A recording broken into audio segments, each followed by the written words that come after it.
Movie की शुरुआत में हम देखते हैं कि एक कपल एंडी और काय और उनकी 1 साल की छोटी बेटी रोजी किसी तरह एक जानलेवा वायरस से बच गए हैं और अब वो एक हाउस बोट में रहते हैं। फिर शाम को एंडी इधर उधर देख रहा होता है कि अचानक उसको 2 बच्चे नदी के ऊपर खेलते हुए नजर आते हैं। एंडी उनको बोट से आवाज देता है, लेकिन उन बच्चों के पापा जब जेब से गन निकालते हैं और एंडी को देख लेते हैं। फिर थोड़ी देर बाद एंडी एक जगह पर रुकता है और खाने की चीज इकट्ठा करना शुरू कर देता है। तभी काय बताती है कि उनके खाने की सप्लाई बहुत ही कम हो चुकी है और फिर काय कहती है कि उन्हें किसी अच्छी जगह पर रुक जाना चाहिए ताकि अच्छे से खाने की सप्लाई मिल सके। हालांकि एंडी काफी उलझन में होता है क्योंकि उसको लगता है कि ये काफी खतरनाक होगा। अब अगले दिन एंडी देखता है कि नदी के किनारे एक बोट खड़ी है। एंडी काफी खुश होता है और बोट में जाकर छानबीन करने लग जाता है कि कुछ तो मिलेगा। फिर एंडी को कुछ खाने की चीजें मिलती हैं और वाइन की बोतल्स भी मिलती है। एंडी वहाँ पर और सामान भी देखने लगता है और एंडी को कमरे से अजीब सी आवाजें आती है, लेकिन एंडी एक समझदार होता है इसलिए वो वहाँ से चला जाता है।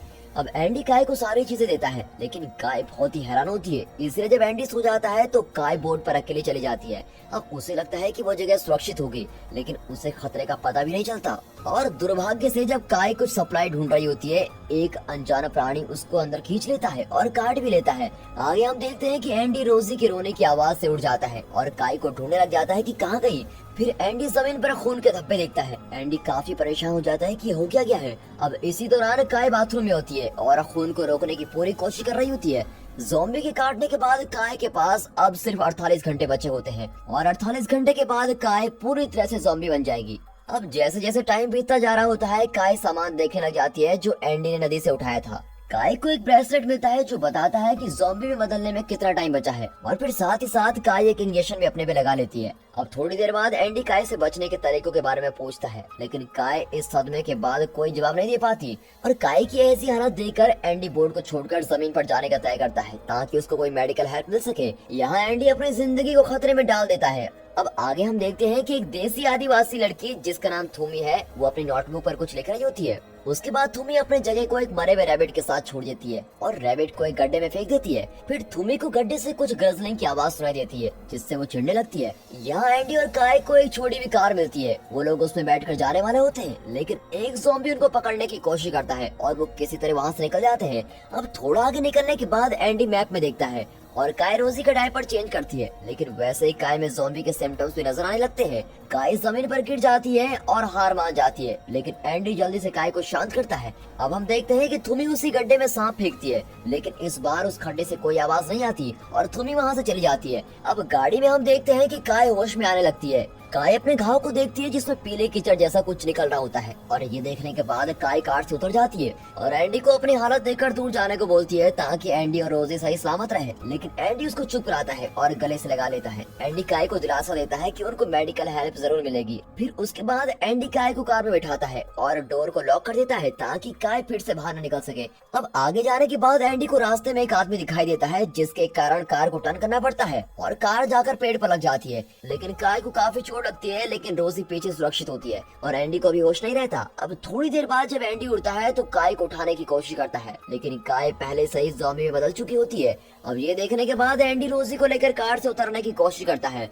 लेकिन काय एंडी को काट लेती है। अब एंडी किसी तरह से कार से बाहर आता है और काय को शांत करने के लिए उसको इंजेक्शन लगा लेता है और फिर एंडी काय का ब्रेसलेट अपने हाथ में पहन लेता है और रोजी को अपनी पीठ पर बांधकर आगे चलने लग जाता है। यहाँ बेचारी छोटी बच्ची जो अपनी माँ से काफी टाइम से मिली नहीं थी, वो बार बार रोती जा रही है। एंडी रोजी को शांत करने के लिए काय का परफ्यूम लगा लेता है ताकि उसको लगे कि ये मेरी माँ है। अब थोड़ी देर बाद एंडी और रोजी कहीं रुककर आराम कर रहे होते हैं और अचानक से एंडी देखता है कि जो आदमी उनको रास्ते में मिला था वो उनके पास आ रहा है और एंडी को पता चल जाता है कि वो एक ज़ॉम्बी है और ये देखकर एंडी काफी डर जाता है और खुद को बचाने की तैयारी करता है, लेकिन उसी समय थूमी वहाँ जाती है और उस ज़ॉम्बी का ध्यान भटका देती है। फिर बाद में पता चलता है कि वो थूमी का पापा होता है। थूमी अपने हाथ से खून निकालती है और ज़ॉम्बी उसके पीछे चला जाता है।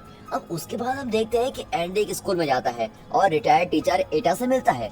वो लेडी एंडी की चोट साफ करने में हेल्प करती है और उससे कहती है कि उसे और उसकी बेटी को ज़ॉम्बी से बच के रहना पड़ेगा। देसी आदिवासी लोगों को इस जगह से निकाल दिया गया थोड़ी देर बाद एंडी बाहर जाता है और देखता है कि आदिवासी लोगों ने आग जला रखी होती है और पता चलता है कि वो लोग थुमी को ढूंढ रहे हैं। अब उसी रात जब एंडी रहने के लिए कोई जगह ढूंढ रहा होता है तो वो एकदम नीचे गिर जाता है और जैसे ही उसको पता चलता है कि उसके पास ज्यादा वक्त नहीं है, अगली सुबह एंडी होश में आ जाता है और ईटा से मिलता है। ईटा एंडी को कहती है कि उसे देसी आदिवासी विली से मिलना चाहिए। उसे पता है कि छोटे बच्चों की देखभाल कैसे करते हैं, जबकि एंडी को पता होता है कि विली कोई और नहीं, थुमी का ज़ॉम्बी पापा है। अब एंडी के जाने से पहले ईटा कहती है कि तुम्हें देसी आदिवासी लोगों से दूर रहना चाहिए क्योंकि वो सभी ज़ॉम्बी को मार रहे हैं। अब थोड़ी देर बाद एंडी रोजी को पानी पिलाने के लिए रुकता है और एंडी देखता है कि ज़ॉम्बी के सर जमीन में दफनाए हुए हैं। एंडी बहुत ही डर जाता है और वहाँ से चल जाता है, लेकिन उसमें से एक ज़ॉम्बी उनका पीछा करता है। अब आगे जाकर एंडी को एक गाड़ी दिखाई देती है और वो उसको लेने की कोशिश करता है, लेकिन एक आदमी जिसका नाम विक है वो ज़ॉम्बी को मारकर एंडी को बचा लेता है। विक गैस टैंक में फंसा होता है। विक एंडी को गाड़ी की चाबी देता है, लेकिन वो शर्त रखता है कि पहले एंडी विक को वहाँ से निकालेगा।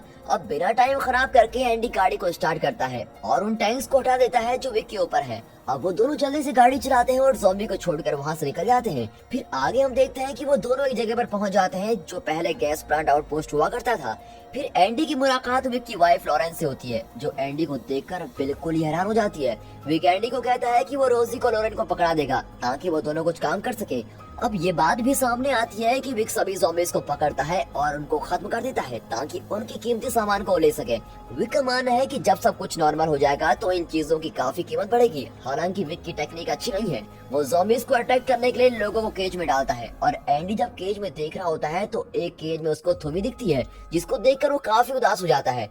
यहाँ लॉरेन जब रोजी के साथ खेल रही होती है तो वो देखते हैं कि रोजी के पेट से एक पीले रंग का कीचड़ निकल रहा है और बाहर हम देखते हैं कि विक और एंडी किसी और केज की तरफ जाते हैं। वहाँ विक ज़ॉम्बीज़ को अट्रैक्ट करने के लिए खून फेंक देता है और जब वो दोनों अंदर जाते हैं तो लॉरेन कहती है कि उसने रोजी को साफ कर दिया है और जैसे ही एंडी रोजी को अपने हाथों में लेता है और उसके हाथ कांपने लग जाते हैं और इसकी वजह से एंडी जल्दी से अपनी बेटी को पालने में रख देता है। अब लॉरेन एंडी से बात करने की कोशिश करती है और बताती है कि मैं विक की वाइफ नहीं हूँ, बल्कि इस बुरे विक ने खुद को बचाने के लिए मेरे पति और बाकी लोगों को गैस प्लांट में मार दिया था। एंडी और लॉरेन बात कर ही रहे होते हैं कि वैसे ही विक गन लेकर आता है और विक एंडी के सर पर गन से मारता है और उसको बेहोश कर देता है। फिर आगे हम देखते हैं कि एंडी थुमी के साथ केज में होता है और जैसे जैसे चीजें उलझ जाती है एंडी एक प्लान बनाता है जिससे वो दोनों वहाँ से बाहर निकल सके।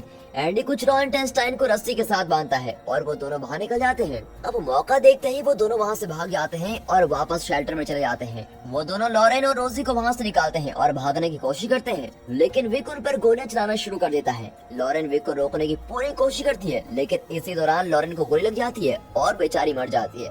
आगे हम देखते हैं कि एंडी और थुम्पी अपनी रात एक छोटी सी गुफा में गुजारते हैं और वो दोनों एक दूसरे की चेन तोड़ने में हेल्प करते हैं। अब आधी रात को थुम्पी को अजीब सी आवाज सुनाई देती है।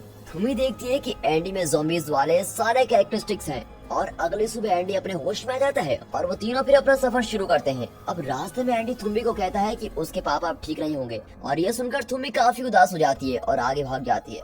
फिर आगे जाकर थुम्बी देखती है कि उसके पापा पेड़ में दबे पड़े हैं और मर भी चुके हैं। एंडी वहाँ पहुँचता है और छोटी बच्ची को दिलासा देता है, लेकिन थुम्बी उसका ऐसा नहीं मानती और फिर एंडी उससे अलग हो जाता है और चला जाता है। और आगे जाकर एंडी की तबीयत खराब हो जाती है और वो अपना सर जमीन में डालने की कोशिश करता है। फिर थुम्बी पेड़ के पास खड़ी होती है, लेकिन जब थुम्बी रोजी की रोने की आवाज सुनती है तो वो उसके करीब भाग जाती है। अब एंडी उठता है और थुम्बी को देखकर काफी खुश हो जाता है, जो कि उसकी हेल्प करने के लिए आती है। थोड़ी देर बाद वो लोग रिवर के पास पहुंच जाते हैं और मोटर बोट लेकर उस कैंप की तरफ जाते हैं जो एंडी ने लास्ट टाइम देखा था, जहां पर उसने 2 बच्चों को और उसके पापा को देखा था। अब वहां पहुंचकर उन लोगों को एक आरवी मिलती है और वो उसके अंदर चले जाते हैं, लेकिन एंडी को वहां कुछ नहीं मिलता। फिर एंडी अपनी बेटी के साथ उसको ढूंढने जाता है, जबकि थुम्बी वहीं रहने का डिसाइड करती है। थोड़ी देर बाद एंडी उन बच्चों के पापा से मिलता है, लेकिन उसे भी ज़ॉम्बी ने काट लिया होता है। वो आदमी फिर से एंडी को गन दिखाता है और एंडी को कहता है कि उसमें 6 गोलियां हैं, 4 उसके और उसकी फैमिली के लिए और बाकी 2 गोलियां एंडी यूज कर सकता है अगर उसकी फैमिली मरे तभी। अब एंडी को उसका आइडिया काफी भयानक लगता है। एंडी उसको रोकने की पूरी कोशिश करता है, लेकिन वो नहीं मानता। अब जैसे ही एंडी वापस जाने लगता है उसको 4 गोलियों की चलने की आवाज आती है। वो वापस जाता है और अपनी सेफ्टी के लिए गन भी ले लेता है।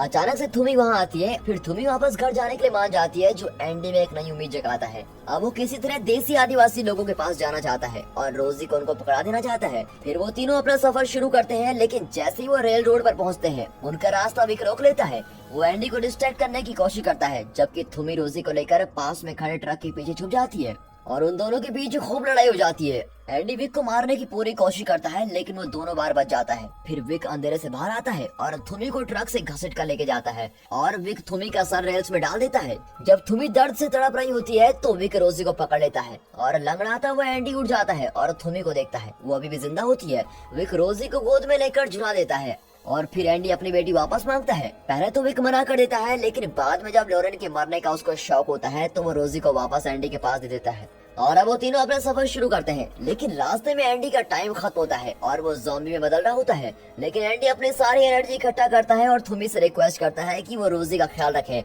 अब थुमी भी मान जाती है। एंडी अपने मुंह को बांध देता है ताकि वो किसी को हट ना कर सके और फिर एंडी स्टिक पर मीट का पीस बांध देता है और अपने हाथ को बचा लेता है। अब आगे चलकर एंडी जमीन पर भी गिर जाता है और पूरी तरह से ज़ॉम्बी बन जाता है। लेकिन अभी भी एंडी ने रोजी को अपनी पीठ पर बांधा हुआ है। अब थोड़ी सी आगे चलकर वो लोग आदिवासी लोगों के कैंप पे पहुंच जाते हैं और वो लोग जल्दी से एंडी को पकड़ लेते हैं। फिर थुमी की माँ थुमी और रोजी को अपने पास बुला लेती है और उसके बाद बूढ़ा आदिवासी एंडी को मारने की कोशिश करता है लेकिन थुमी उसको रोक लेती है और काय की परफ्यूम की बोतल निकालती है। फिर थुमी आखिरी बार एंडी पर काय का परफ्यूम लगा लेती है और एंडी एक पल के लिए फिर से जिंदा हो जाता है और वैसे ही एंडी अपनी आखिरी सांस लेता है और बेचारा मर जाता है। और फिर आदिवासी लोग थुमी और रोजी को गले लगाते हैं और रोजी के पेट पर थैंक यू का नोट देखते हैं। और दोस्तों यहाँ पर ये मूवी खत्म होती है।